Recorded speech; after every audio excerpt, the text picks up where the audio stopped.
The crystal chandeliers in the Grand Regency Ballroom in Houston cast a sickly yellow glow, so luxurious it was blinding.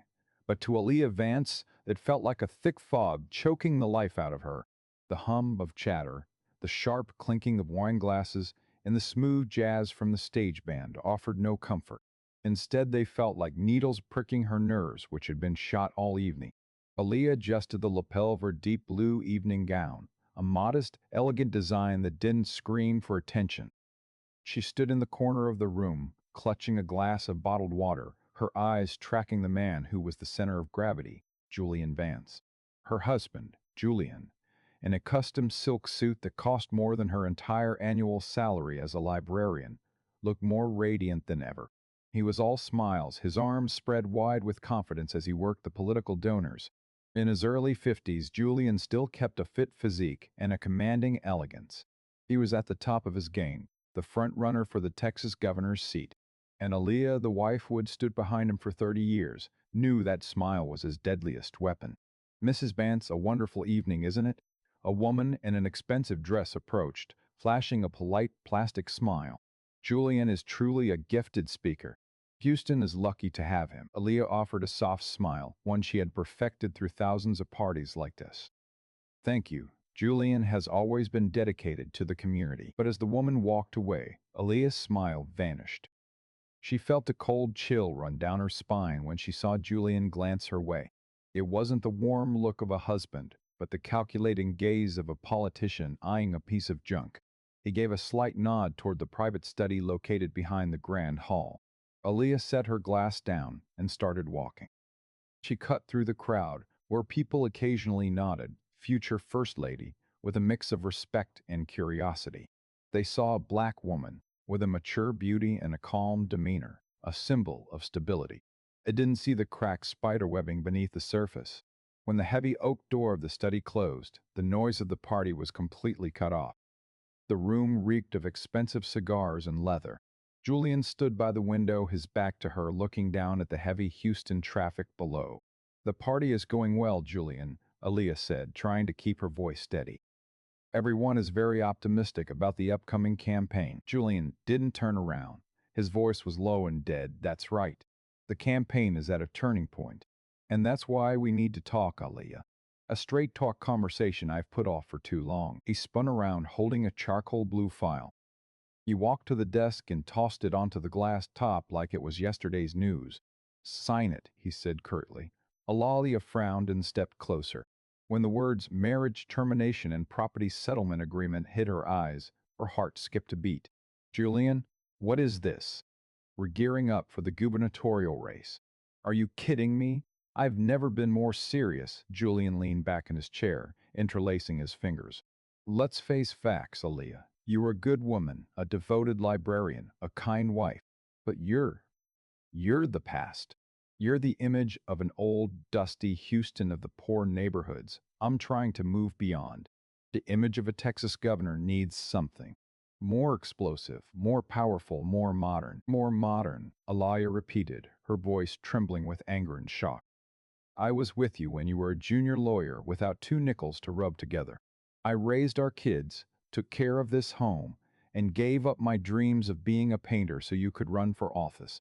And now you're saying I don't fit your image?" Julian snapped upright, impatience written all over his face. "Don't try to guilt-trip me, Aaliyah.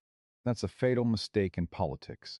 You want to know what modern looks like." He walked to the door and opened it. From the shadows of the hallway, a young woman stepped in. She looked no older than 25, with perfect honey-toned skin and the sharp eyes of a predator. She wore a shimmering silver jumpsuit, oozing the wealth of the new tech millionaire generation. "This is Serafina," Julian introduced, his voice full of pride. "She's the queen of the crypto market, a strategic investor. She has vision, a massive fortune, and most importantly, she understands how this world works. Serafina is the one who will walk into the governor's mansion with me." Serafina smiled, a look as cold as ice. "Hello, Mrs. Vance. I'm sorry this is so sudden, but Julian needs a partner who can help him flip the script on the state's economy." Aaliyah looked at the two of them, feeling a wave of disgust rise in her chest. "You're divorcing me for a girl the same age as our daughter, just for crypto and a political image, Julian. I'm divorcing for the survival of my career, Julian growled. In that file, I've left you the old house in the suburbs and a monthly allowance enough for you to live quietly in your library. It's a final act of kindness. If you sign now, we'll announce an amicable split due to differing views. If you don't, he stepped close to her, his breath reeking of bourbon. I am Julian Vance. I own the justice system, the media, and the biggest owners in this state. I can turn you into a fraud, a cheating wife, or simply a mentally unstable woman who's lost her marbles. You'll lose your job, your dignity, and you won't have a cent.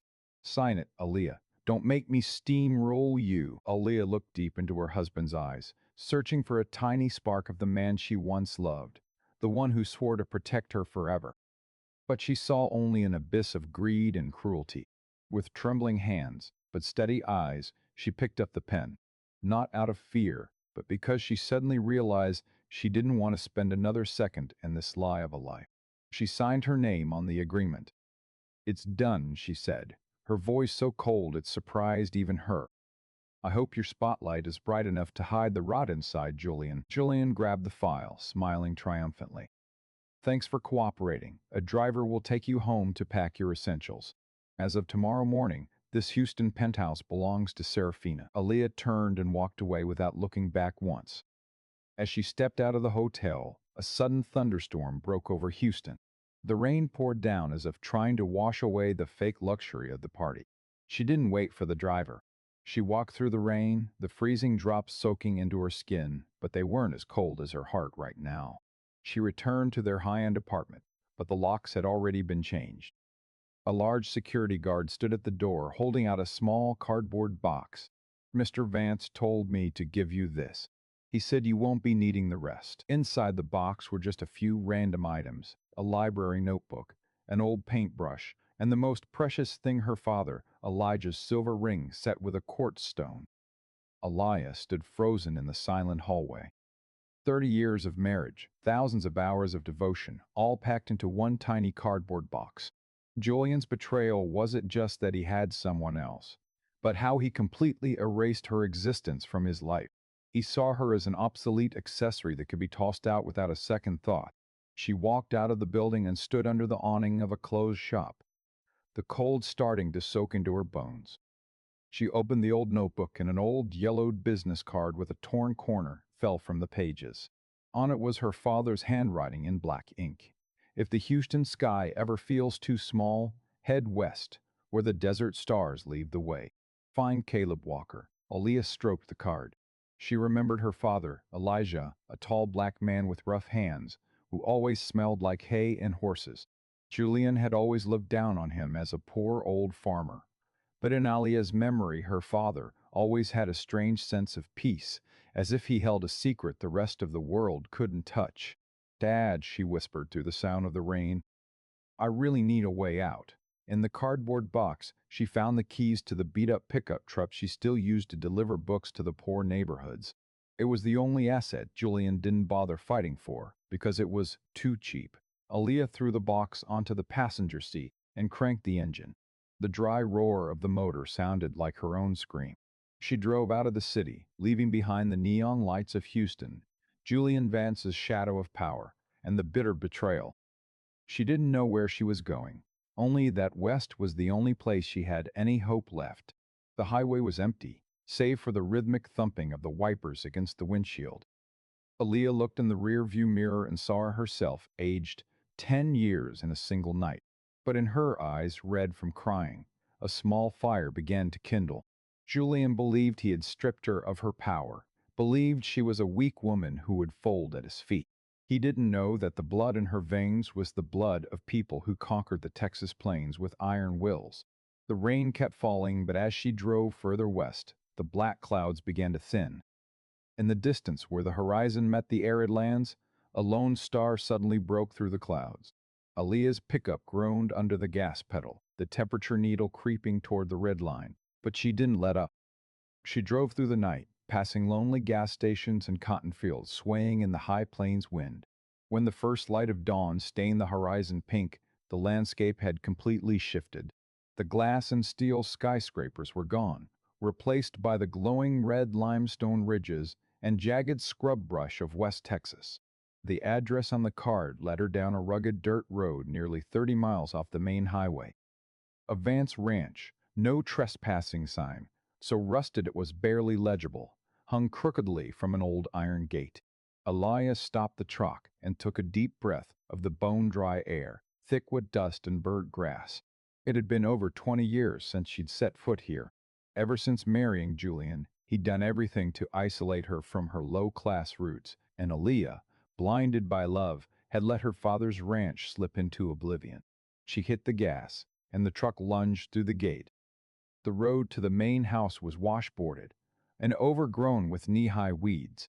Her father's two-story frame house appeared, looking lonely and derelict, a ghost from the past. The white paint had completely peeled, the porch sagged at one corner, and the windows were as dark as empty eye sockets. But it wasn't the ruin of the house that stopped Elijah cold. It was the man standing on the porch. He sat in an oak rocking chair, boots propped on the railing, whittling a piece of wood with a small pocket knife. He wore a faded flannel shirt, worn-out jeans, and cowboy boots caped in dried mud. A wide-brimmed Stetson shaded half his face, but a neatly trimmed white beard and tanned skin, weathered like the bark of an ancient tree, gave him an undeniable rugged grit. Next to him, a Winchester rifle leaned against the wall, its metal gleaming with a strange polish compared to the surrounding decay. Aaliyah climbed out of the truck, her high heels from the night before looking plumb ridiculous in the dirt. "I'm looking for Caleb Walker," she said, her voice raspy from lack of sleep. The man stopped whittling and slowly raised his head. His eyes were steel blue, sharp and alert enough to make Aaliyah feel like she was being read like a book. He sized her up from head to toe, lingering a second on the quartz ring on her finger, then spat a stream of tobacco juice into the dirt. "You're 10 years late, Elijah's daughter," he spoke. His voice was deep and gravelly, echoing like stones rolling at the bottom of a canyon. "You're Caleb." Aaliyah stepped closer, sensing a heavy presence radiating from the old white man. Caleb stood up. Even in his 70s, he was tall and straight as a mountain cedar. "Your daddy always told me one day you'd show up here with a cardboard box and a busted heart. Looks like that old black man was right yet again." Aaliyah bit her lip, fighting back a sob. "My father, he actually knew this would happen." Elijah Vance could see through a man's heart better than he could track a horse in the sand. Caleb stepped down the stairs, his gait slightly limping but solid. He knew exactly what kind of snake Julian was from the day he came courting in that shiny suit, not knowing a lick about shoeing a horse. "Elijah loved you, Aaliyah, and because he loved you, he set up a fallback plan that would make the good Lord himself do a double take." He signaled for her to follow. They didn't go into the main house, but circled around back toward the old horse stalls. Caleb kicked aside a pile of dry hay, revealing a black steel hatch, sleek, modern, and wildly out of place amidst the ruins. He punched a code into an electronic keypad hidden under a rock ledge. The hiss of hydraulics followed, and the hatch swung open, revealing a staircase leading underground. When the automatic fluorescent lights flickered on, Aaliyah couldn't believe her eyes. Beneath the dirt of the poor Vance Ranch was a high-tech office filled with digital geological maps, real-time data monitors, and stacks of legal files kept in fireproof cabinets. "My father, who was he really?" Aaliyah whispered, touching a large map covering one wall. It was a map of the Permian Basin, but it was marked with purple and gold symbols she had never seen in any standard geography book. "Your daddy was a cowboy, that much is true," Caleb said, leaning against the hatch door with his arms crossed. "But he was also a self-taught geological genius. Back in the 80s, when everyone was hell-bent on finding oil, Elijah saw something else. He used every cent he saved from ranching to buy up the driest, most worthless stretches of desert out here. Places where even the scorpions didn't want to live. People called him the old madman." Caleb pointed to the map. "There ain't much oil under these sands, but they hold the largest rare earth reserves in North America. Neodymium terbium, the stuff the modern world is starving for to build EVs, missiles, and phones. And on the surface, the heat radiation in this valley is perfect for massive solar farms." And he owned it all? Through a network of anonymous shell companies me and a team of Swiss lawyers helped him set up. Caleb pulled an old leather-bound file from a drawer. Your daddy never wanted this money to spoil you, or worse, fall into the hands of a man like Julian Vance.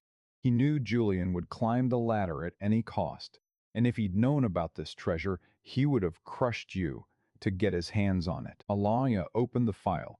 The first page was an asset disclosure. The total estimated value of the mineral deposits and energy rights in Stars Valley reached $5.4 billion. Aaliyah's head spun. She slumped into a swivel chair. 5 billion? You've got to be pulling my leg. My father lived his whole life in want. He wore shirts with frayed collars and ate canned beans. That's the sacrifice of a father. Caleb's voice softened slightly. He wanted you to have a normal life. He wanted you to love and be loved for who you were, not for a bank account. But he also knew the world was cruel. So he set a specific trigger clause in the will. Caleb flipped to the last page of the legal document, bearing her father's signature and the state court seal. Clause 7. Full control of all assets passes to Alia Vance only upon her legal release from Julian Vance. In the event of a divorce, the trust automatically switches from frozen to active status. These assets are deemed separate inherited property, not community property under Texas law. Julian just signed the divorce papers last night, Aaliyah said, her voice trembling between shock and a bitter joy. He forced my hand just to get with that crypto-millionaire mistress. He thought I was walking away with nothing. He's a good chess player, but your daddy was the one who built the board. Caleb let out a dry chuckle. He thinks he just tossed out a pebble in his path, but he has no idea he just threw away a mountain of gold. Aaliyah picked up a letter tucked into the file. Her father's handwriting was there, unrefined but powerful. My dearest daughter, if you are reading this, it means your heart is hurting. I'm sorry for keeping this from you, but it was the only way to know you'd be okay. Our people's blood soaked this land to build it, and now this land is going to pay you back. Don't be afraid of Julian. He might have power in Houston, but out in this desert, there's only the wind, the sand, and the law of loyalty. Uncle Caleb will be my eyes to protect you. Use this money for what you've always wanted. Help the kids in the old neighborhood see the light of knowledge. I've always been proud of you. Tears streamed down Aaliyah's face, soaking the paper. She remembered the times her father sat on the porch, looking out toward Stars Valley with a distant gaze. She used to think he was reminiscing about his youth, but now she understood he was looking at her future. So what do I do now? Aaliyah looked up at Caleb. The old cowboy took off his hat and set it on the desk. The light from the underground office reflected off the rifle he carried. Now we get ready for a dust-up. Julian Vance isn't going to sit still once word of this leaks. He'll use every legal loophole, every political connection, and if he has to, brute force to claim a cut. He'll claim you conned him, hid the assets. I never even knew about them. The courts don't care what you knew. They care about the proof, Caleb said, his voice turning to iron. But Elijah planned for that. I've kept every geological log and survey report off the books for 20 years. Legally, until yesterday, these mines were just worthless daydreams on paper. They only became real assets the moment your divorce papers were stamped. Caleb stepped toward Aaliyah, placing a large, rough hand on her shoulder. Aaliyah, I'm a white man, but your father was my brother. We fought sandstorms, cattle rustlers, and starvation on this land together. I swore on Elijah's grave, I'd protect you with my life. Julian Vance might have an army of lawyers and cops in Houston, but out here, you've got me. And you got your daddy's law. Aaliyah stood up, wiping her eyes. The weakness from the night before seemed to evaporate, replaced by a strange, steady calm inherited from Elijah. She looked at the data screens flickering with numbers, the value of rare earth metals skyrocketing on the global market. Uncle Caleb, I don't want this money to turn me into Julian, she said firmly. I want to use it to rebuild the libraries he gutted, to teach poor kids to read and write. I want my father's legacy to be a beacon for our community. Caleb nodded, a glint of approval in his eyes. That's Elijah Vance's daughter right there. But before you build the future, we've got to clear out the trash from the past. Julian Vance is gearing up for that governor's race, and he won't let a $5 billion payday slip through his fingers. He'll be knocking on this door soon enough. He doesn't know you're here. He thinks I died in a mining accident 15 years ago, Caleb smirked. He never bothered to check. He was too busy with his tea parties and fancy speeches. Caleb walked toward the stairs. Go get some shut-eye, Aurelia. You've been driving all night. Your daddy's room is upstairs. I've kept it clean. Tomorrow morning, we get to work. We'll reach out to your daddy's lawyer in Houston, a man even Julian Vance thinks twice about crossing. Aaliyah stepped out of the bunker, back onto the ranch grounds. The West Texas sun was harsher now, casting long shadows across the red sands. The old house was still quiet, but to Aaliyah, it no longer looked derelict. It looked like a fortress, waiting for the call. She walked into her father's room, the familiar scent of leather and beeswax surrounding her. She lay down on the narrow wooden bed, her hand still gripping that old business card. In Houston, Julian Vance might be celebrating his victory with Serafina in a luxury penthouse. He might be dreaming of the governor's mansion and his bottomless ambitions. News of a Swiss energy firm's sudden activation of mining rights in Zone 7 of Stars Valley leaked across every major Texas business journal. Aaliyah Vance's name hadn't surfaced directly yet, but the tax ID for the Vance Family Trust couldn't stay buried forever. In Houston, on the 40th floor of the Vance and Associates building, Julian Vance stared at his monitor, his face a violent shade of crimson. The glass of bourbon in his hand shook. Serafina stood beside him, scrolling through her phone as the color drained from her cheeks. Julian, you said your ex was just a penniless librarian, Serafina snapped. Share prices for subsidiaries linked to Stars Valley are up 400% in a single morning. If that land belongs to her trust, the fortune you just walked away from is worth 10 times what I'm bringing to the table. Julian let out a roar, hurling his glass against the floor-to-ceiling window. That old man Elijah, that son of a... He played me. 30 years. 30 years I looked down my nose at him, and he had a gold mine tucked right under my feet. He slammed the intercom for his head of legal. Listen up. I need an emergency filing in Houston court. Charge Aaliyah Vance with financial fraud and asset concealment during the divorce. I want that trust frozen yesterday. And get security on the line. I need to know exactly where she's holed up. Meanwhile, back at the ranch, the morning silence was shattered by the distant growl of high-performance engines. Caleb Walker, sitting by a second-story window cleaning a sniper rifle, narrowed his eyes. He raised his binoculars, spotting the dust trails kicking up on the main road. We've got company, Aaliyah, Caleb called downstairs, his voice as calm as if he were forecasting a light rain. And they didn't bring any pie. Aaliyah stepped onto the porch, clutching a tablet displaying the encrypted legal codes Caleb had been teaching her to navigate. Two polished black SUVs tore into the yard, slamming on the brakes and kicking up a thick wall of dust. 4 men in black suits and sunglasses stepped out, looking like fish out of water in the West Texas wild. Leading them was a wiry man with a nauseating smirk, Marcus Thorne, Julian's most ruthless hatchet man. Mrs. Vance, Marcus began, holding up a folder. I have an order from a Houston court demanding you cease all activity related to the Vance Trust. Your husband, Mr. Julian Vance, has filed for a stay based on evidence of systematic deception. Aaliyah stood tall, her knuckles white as she gripped the wooden railing. A Houston court has zero jurisdiction in this county, Marcus. And Julian signed those papers of his own free will. You're trespassing. Oh, we didn't just come with paperwork. Marcus took a step forward, his voice dropping into a threat. Mr. Vance wants you to sign this correction of error agreement. Cooperate, and you'll still have a quiet life. If not, our security detail has orders to stay here and protect the disputed property until you see reason. The two meatheads behind Marcus shifted, revealing holstered handguns. Aaliyah felt her heart hammer against her ribs, but she didn't flinch. Right then, a dry, mechanical click echoed the sound of a round being chambered. Caleb Walker stepped out from the porch shadows, his Winchester tucked against his hip. Back it up, city boys, Caleb growled. Before I blow those expensive shades right off your faces. Marcus Thorne froze, eyeing the old man who looked like a local crank but smelled of gun oil and trouble. Who are you? This is a Vance family matter. Don't get yourself thrown in a cage over this. I'm along this valley, Caleb smirked, jerking his chin toward the gate. You've got 10 seconds to turn those rigs around. 10, Old man, you wouldn't dare. One of the guards reached for his piece. The bullet tore into the front tire of the lead SUV, blowing it apart.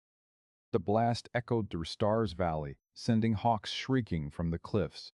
Marcus and his goons jumped back, diving behind the vehicles. 9, Caleb continued, his face stone cold. Julian's crew realized this wasn't some gardener.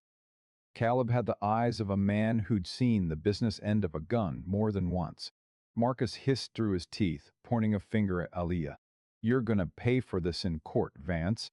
You can't hide behind a crazy geezer forever. They scrambled into their cars, the SUV, with the blown tire limping pathetically over the rocks. As the dust settled, a heavy silence returned. Aaliyah let out a breath, her shoulders still tight. We just declared real war, didn't we, Uncle Caleb? The war started the second Julian signed that damn paper in Houston, honey. Caleb lowered his rifle. They won't stop. Julian is a man who prizes his ego over his life. He'd rather burn it all down than let you win. I need to hit back, Aaliyah said, her eyes burning with resolve. Not with a gun, but with the one thing he worships, the law. She headed inside and made the call Caleb had prepped. Mr. Sterling, this is Aaliyah Vance. I believe it's time we leak my father's true last will and testament to the state media. For the next 2 days, the ranch became a fortress. Caleb set up motion sensors and taught Aaliyah how to handle a sidearm for self-defense. But the real battle was fought in the digital trenches. Directed by Sterling, an old friend of Elijah's, and Julian's arch-nemesis, a media blitz, was unleashed. Images of Aaliyah's humble, hard-working life over the last 30 years were contrasted with the decadence of Julian and Serafina. Most damningly, a secret recording from Julian's office on the night of the divorce captured by Aaliyah's old librarian voice recorder when she went back for her things hit the web. Julian's voice was unmistakable. I'll turn you into a mental case. I own the system. You won't have a cent. The state of Texas went into an uproar. Toward present.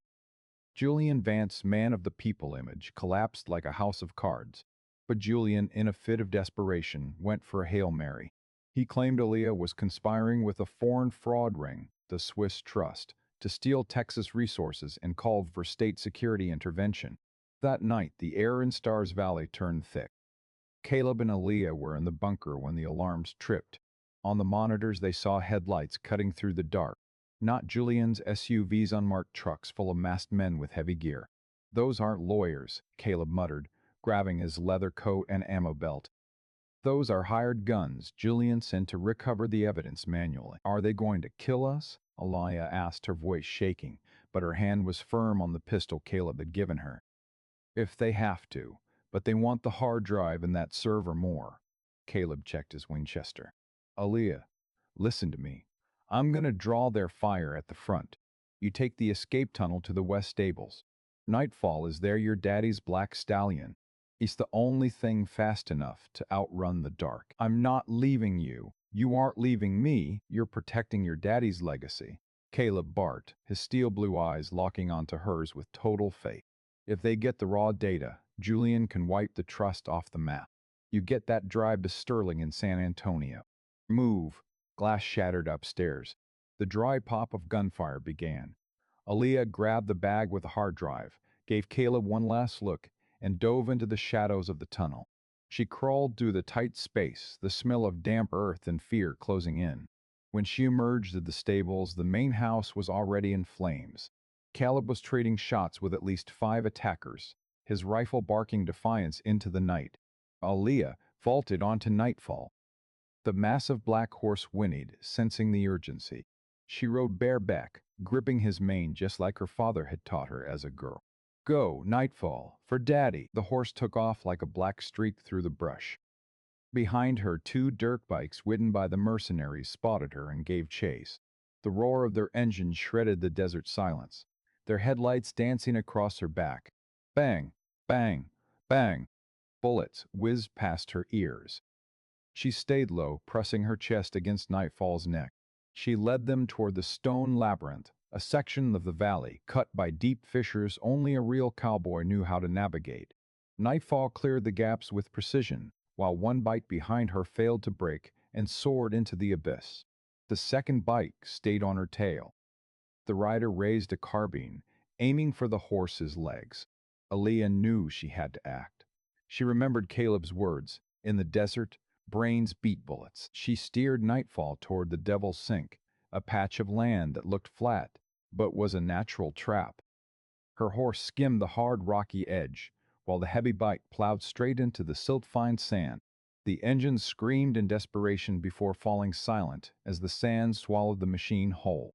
Aaliyah stopped at the crest of a ridge, looking back at the ranch. The fire was still burning, but the gunfire had stopped. Her heart twisted for Caleb, but she had no time to mourn. She looked at the bag holding the hard drive, her ultimate weapon. The next morning, just as Julian Vance was preparing to take the stage in Houston to announce a special security operation, every jumbotron in the city and every news site online simultaneously broadcast a video. It wasn't financial data. It was helmet cam footage from one of the attackers, something Caleb had managed to upload to the cloud before being overrun. In the video, Marcus Thorne's face was clear as day as he told the masked men. Vance said no witnesses. Burn the house. The world stopped. Julian Vance looked up at the massive screen in the square, his face as white as a ghost. A crowd of supporters began to jeer. Campaign signs were ripped down. Federal agents appeared at the podium, not to protect Julian, but to cuff him. Aaliyah Vance stepped out of Lawyer Sterling's SUV in San Antonio. She was still in her dust-covered clothes, dried blood on her arm from a brush scratch, but she carried herself like a queen. She looked into the cameras of the dozens of reporters swarming her. Julian Vance thought he could use guns and power to take what didn't belong to him, she said, her voice steady and ringing out.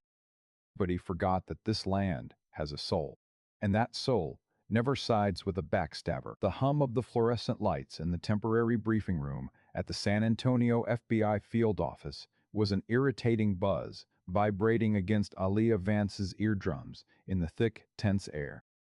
She sat across from 3 federal agents, her knuckles white as she gripped the bag holding the hard drive scarred and battered after her harrowing escape through the stone labyrinth. Behind her, Lawyer Sterling reviewed the final stacks of filings, his face as hard as chiseled granite. "Mrs. Vance, the evidence you've provided, the helmet cam footage and the recording from the night of the divorce, is more than enough to arrest Julian Vance for conspiracy to commit murder and abuse of power," Agent Miller said, his voice low. "But the problem lies elsewhere. Julian's legal team just filed a petition with the Texas Supreme Court in Austin. They aren't defending the violence. They're attacking the legitimacy of the Star's trust." Aaliyah looked up, her eyes bloodshot from lack of sleep, but burning with an uncanny sharpness. "What's the play?" "They're alleging that you and your father, Elijah Vance, set up a financial front to evade federal taxes and hide national strategic assets," Sterling answered for her, his voice dripping with contempt. "Julian is trying to turn a private divorce into a national security case. He wants the court to declare the Star's trust illegal so the land can be seized and put under public management, whereas political cronies can carve it up like a Thanksgiving turkey." Aaliyah clenched her jaw. Julian didn't just want to destroy her. He wanted to erase her father's legacy and turn Elijah's life's work into a legal stain. "Then we're going to Austin," she said firmly. 3 days later, the Texas Supreme Court building stood imposing under the blazing Austin sun. Hundreds of reporters, land rights activists, and angry crowds carrying anti-Julian Vance signs swarmed the entrance. Julian arrived in an armored limo, looking haggard but still trying to maintain his statesmanlike poise, in his signature navy suit. Serafina was nowhere to be seen. She had vanished from Houston the moment the warrant for Julian's office was issued, taking most of the crypto wealth Julian had hoped would be his launch pad for the future. Inside the courtroom, it was so quiet you could hear a pen scratch on paper.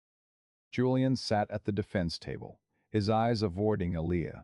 Marcus Thorne's smarmy smirk had been replaced by a team of the most prestigious constitutional lawyers in the country. "Your Honor," Julian's lead counsel stood, his voice booming with authority. "My client does not deny the lapses in his private life. However, we have evidence that the Stars Trust was established through Swiss shell companies to deprive the state of Texas of strategic mineral rights. Mrs. Aaliyah Vance willfully concealed this fortune during the marriage, a gross violation of community property laws. We asked the court to void Mrs. Vance's beneficiary status and hand over management of Stars Valley to the State Energy Commission. Justice Harrison, a seasoned black woman with a piercing gaze, looked toward Aaliyah's table. Mrs. Vance, does your counsel have a rebuttal? Sterling started to rise, but Aaliyah touched his arm. She stood up and walked to the center of the courtroom. She wasn't wearing silk. She wore a simple gray suit, her natural curls pinned back neatly. Your Honor, Aaliyah began, her voice steady with the weight of the truth. Julian Vance accuses me of hiding assets. But the truth is, my father, Elijah Vance, built a system to protect me from my own husband's greed. He knew Julian was a brilliant lawyer and a smooth politician, but he also knew Julian never saw the value in a human being unless it could be converted into greenbacks. She pulled an old envelope from her pocket, the final letter from her father that Caleb had given her. My father paid every cent of tax on every acre he bought over 40 years. The Swiss fund was merely a privacy tool to keep the vultures at bay. The entire financial history has been audited by an independent international firm, and I am submitting it to this court right now. Agent Miller stepped forward, placing a massive stack of documents on the judge's bench. Sterling added, Your Honor, we have proof that Mr. Combe, Julian Vance, knew of the potential in Stars Valley 6 months ago through unauthorized surveys. He deliberately coerced my client into a fast-track divorce to seize this property before it went active. This is marital fraud and a gross abuse of office. Marcus Thorne, sitting in the gallery, turned pale as Sterling projected the recording from the night of the divorce onto the courtroom's large screens. Julian's cold voice filled the room, boasting that he owned the justice system and would destroy Aaliyah. The room erupted in murmurs. Justice Harrison slammed her gavel. Order! She looked deep into Julian's eyes. Mr. Vance, do you deny this is your voice? Julian snapped upright, his face contorted with rage and shame. Those were words spoken in anger. The divorce is legal. She signed the papers. She signed under duress and extortion. Sterling fired back. And, Your Honor, most importantly, the Stars Trust is not Elijah Vance's personal plaything to be split. According to Elijah Vance's will, if Aaliyah were incapacitated or stripped of her rights, the assets wouldn't go to Julian or any individual. They would be automatically donated to the National Black Education Fund. That was the nail in the coffin. Julian was stunned. He had spent months trying to heist $5 billion, but Elijah had blocked every exit. Whether Julian won or lost the divorce case, he would never touch a red cent of that fortune. The hearing lasted 5 more hours of heated constitutional debate. When Justice Harrison returned from recess, the room held its breath. Based on the evidence of coercion, threats, and abuse of power by Mr. Julian Vance against Mrs. Aaliyah Vance, Justice Harrison declared, her voice ringing out. The court upholds the legality of the divorce, but denies all claims for asset sharing from Mr. Vance regarding the Stars Trust. This property is ruled as separate inherited property, protected under Texas trust law. She paused, looking directly at Julian. Furthermore, based on the evidence of Mr. Vance hiring armed groups to attack the Stars Valley Ranch, this court orders the file transferred to the Criminal Division. Mr. Julian Vance is hereby stripped of his gubernatorial candidacy and will be remanded into federal custody, pending investigation into conspiracy to commit murder and corruption. The gavel hit the bench like a thunderclap.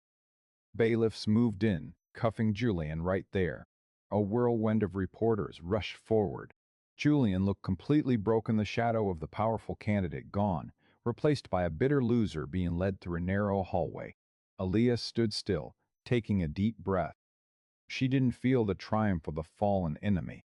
She only felt a profound sadness for 30 years of marriage burned to ash by greed. As she walked out of the courthouse, the Austin sun hit her face. A familiar figure was leaning against an SUV in the distance. It was Caleb Walker. He was still in his rugged cowboy gear, but his left arm was bandaged from the shootout at the ranch. Aaliyah ran to him, throwing her arms around him.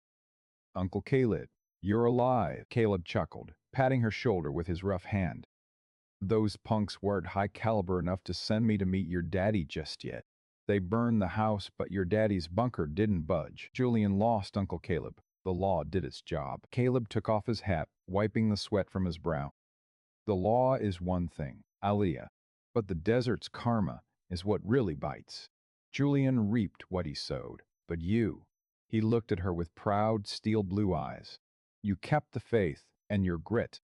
Elijah would be damn proud. Just then a swarm of reporters surrounded Aliyah, might shoved in her face. Mrs. Vance, what will you do with $5 billion?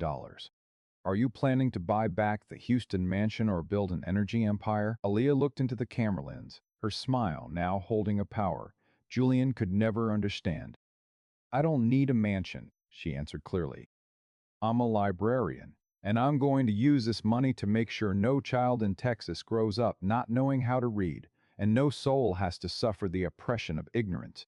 My father's legacy isn't the minerals in the ground, it's the light in the minds of the next generation. 6 months after the bombshell trial in Austin, Stars Valley was no longer a forgotten stretch of land baking under the fierce West Texas sun. The rusted barbed wire fences had been torn down, replaced by a smooth asphalt road leading straight into the heart of a massive construction site. However, this wasn't a site for soot-stained oil rigs or environmentally destructive open-pit mines. On the arid stretches of land where Elijah Vance once ran cattle, thousands of deep blue solar panels glistened under the sun, pivoting rhythmically like steel sunflowers to drink in the endless energy from the sky. This was the backbone of the Desert Star Project, the perpetual engine funding the greatest ambition of Aliyah's life. Aliyah Vance stood on the balcony of the newly inaugurated central building, a modern glass and wood marvel that blended perfectly with the red limestone of the surrounding ridges. She no longer wore the restrictive power suits of the Houston elite. Instead, she sported rugged denim, dust-caked cowboy boots, and a white linen shirt knotted at the waist. Her hair flowed naturally, caught in the high plains wind, and her eyes radiated a sense of peace that money could never buy. Mrs. Vance, the first buses from Houston and Dallas have arrived, a young assistant announced excitedly.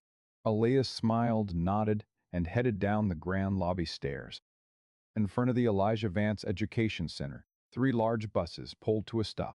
Hundreds of black children and impoverished youth from the inner city stepped off, their eyes wide with wonder as they beheld a massive school rising out of the desert heartland. This place didn't just have computer labs and science rooms, it housed a central library with millions of volumes, the very thing Julian Vance had once mocked as obsolete. Amidst the bustling crowd, a tall, rugged figure emerged from the direction of the stables. Caleb Walker hadn't changed. The Stetson still shaded half his face, and his gait remained a powerful limp. However, today he wasn't carrying a rifle. Instead, he led a glossy brown foal, followed by the legendary Nightfall. Hey, kids! Caleb's gravelly voice cut through the air, instantly commanding the curious silence of the crowd. Which one of y'all wants to learn how to make friends with a horse before you learn how to read a book? A roar of cheers erupted. Caleb winked at Aliyah, meaningful glance, shared between two comrades who had walked through the valley of the shadow of death together. He had turned down every cash payment Aliyah offered, asking only to stay on the ranch as the keeper of the land's soul. Now, the old white cowboy had found a new purpose, teaching city kids the laws of loyalty and the rugged grit of the Old West. Aliyah stepped up to a simple podium set in the middle of the yard. There were no flashy donors, no major network cameras, just her and the young souls hungry for a change in their lives. My dear students, Aliyah began, her voice warm but carrying far. My father used to say that the dirt beneath our feet might hold gold, but the real treasure is what you carry in your head. A person can take your house, your money, but they can never take your knowledge or your self-respect. This center was built on the legacy of a cowboy who never gave up on the dream of a fair world. Let this place be the launch pad for you to fly higher than those desert stars out there. When the ceremony ended, Aliyah spent time sitting with a small group of students in the library. She held an old book, turning the pages and reading aloud to them the work she had always loved back when she was a penniless librarian in Houston. In that moment, she felt wealthier than ever.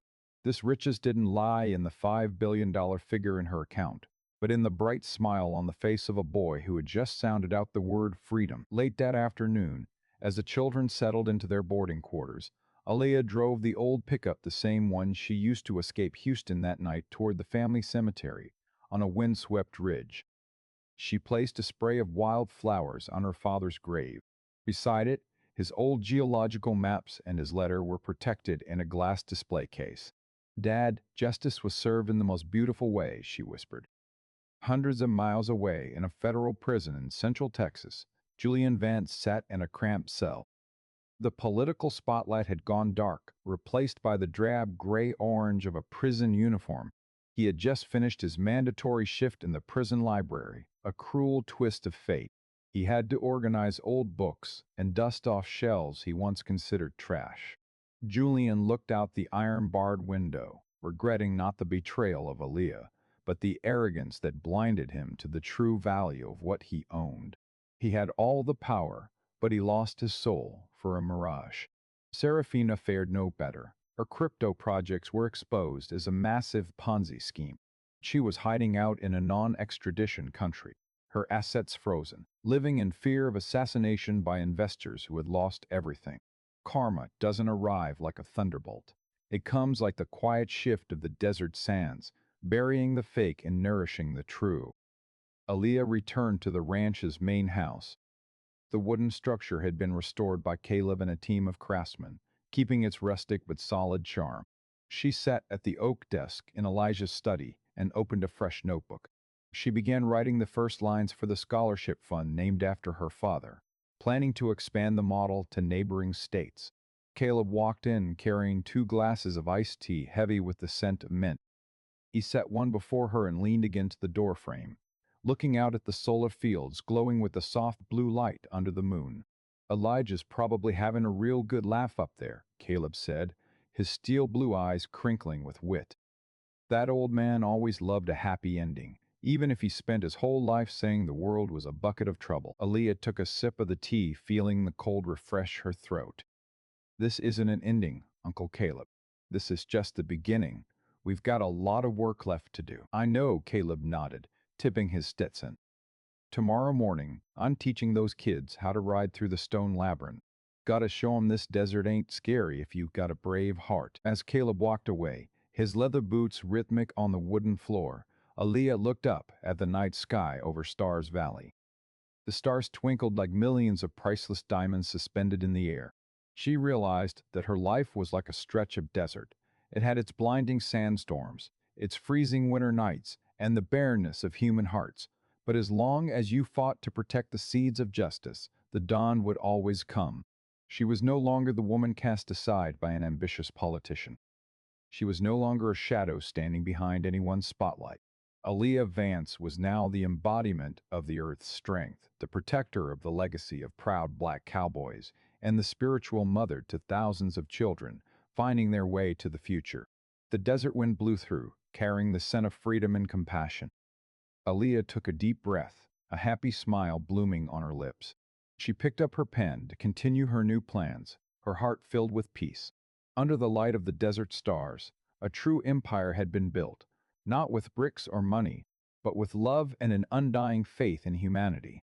And that was the eternal legacy Elijah Vance wanted to leave for his daughter, for his community, and for the vast, wild land of Texas.